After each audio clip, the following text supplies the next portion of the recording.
The highly anticipated trilogy fight between Conor McGregor and Dustin Poirier was rather underwhelming. Wow, that sucked royally.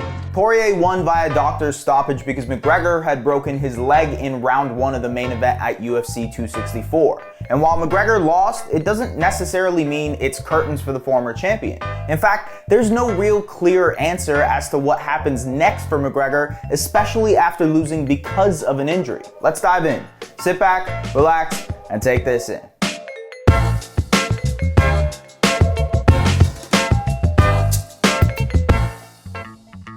Before we get into the video, I just wanted to tell you guys to subscribe to our channel, or else we'll have to settle this in the octagon. Subscriber to subscriber. Now, back to the video. The last time McGregor and Poirier faced off, it didn't end too well for the Notorious. He was knocked out in round 2 at UFC 257 earlier this year, and looked like he was far from the championship fighter he was earlier in his career. But that hasn't stopped McGregor and the UFC's marketing machine from trying to push him back into the octagon.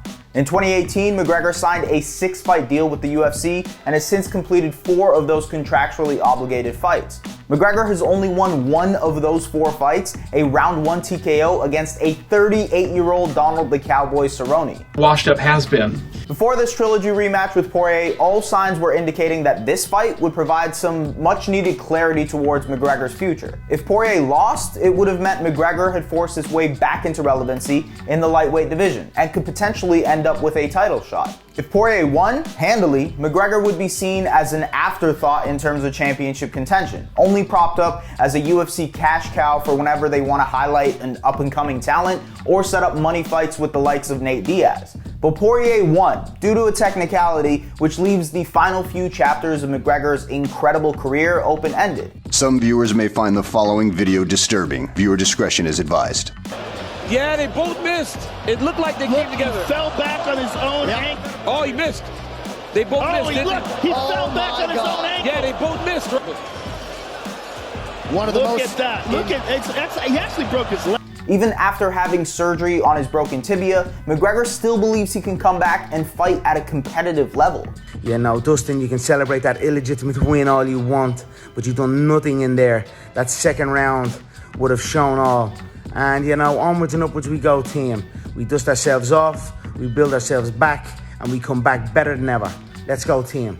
This was probably the best outcome for McGregor in a losing effort. Even though Poirier handled McGregor in round 1, with him winning the round 10-8 according to 2 of the 3 judges' scorecards, McGregor didn't get knocked out as he did in their first rematch. That leaves the possibility of a 4th fight open, depending on when McGregor returns to training, and for the UFC, that is massive. Prior to the fight, President Dana White said the UFC expected pay-per-view sales for the main event to reach 1.7 or 1.8 million, which would be the second highest performing event ever in the UFC, right behind the McGregor-Khabib fight in 2018. McGregor is still far and away the UFC's biggest star, and keeping him relevant and active allows them to, well, cash in. Is this about money? Yeah, it's about money. A 4th McGregor-Poirier fight will happen, it just depends on what terms. But even Khabib said it wouldn't matter if Poirier and McGregor fought 100 times, Poirier would still win, stating that McGregor's career is finished and he'll only be good for promotions. After his win, Poirier most likely sets himself up for a lightweight title fight with Charles Oliveira. If Poirier wins that, there is a genuine possibility that McGregor ends up getting a title shot, especially because his last contest was an injury TKO loss instead of a straightforward knockout. And a 4th match between those 2 heated rivals that ends up being a title fight? Do you see why this could be the best possible outcome for McGregor and the UFC? And even after that, McGregor will still have 1 more fight on his UFC contract before the 32-year-old can move on to other ventures. A fight between McGregor and Pacquiao was hinted at last year, and while it might not happen, could another crossover fight be on the horizon for the Notorious? And if Jake and Logan Paul keep raking in money for their boxing fights, maybe a potential celebrity boxing match with one of the Paul brothers is in store. After all, Jake Paul recently poked fun at McGregor's knockout loss to Poirier with this. Hey McGregor, you better win tonight, otherwise your career is over, and if you lose, that $50 million bet I gave you won't be on the table anymore, so don't choke like you normally do. Sleepy McGregor, don't go night-night.